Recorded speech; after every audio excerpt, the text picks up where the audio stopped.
hiring, mangunguna ka. Nagsimula na magayo sa mga paninda mga negosyante sa Tacloban City. Sa kabila ng kanilang dinanas, desidido silang makaahon mula sa hagupit ng Bagyong Yolanda. At may live report si JP Soriano. JP, kumusta dyan?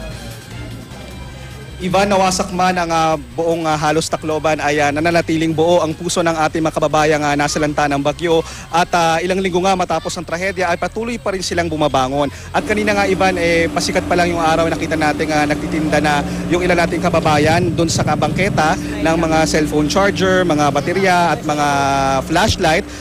Indikasyon na unti-unti nang umaandar ang buhay ng mga kababayan natin dito at ito ay kasabay na rin Ivan ng unti-unting pagbubukas na ilang establishmento, pero Ivan, halos lahat pa rin talaga ng establishments rito ay sarado pa rin. Ang libo-libo nating kababayang nawala ng bahay hanggang ngayon ay nananatili pa rin sa iba't ibang evacuation centers katulad sa Rizal Central School sa Tacloban City.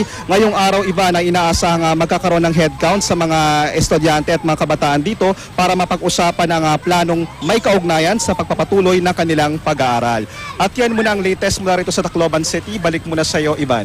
Maraming salamat, JP Soriano.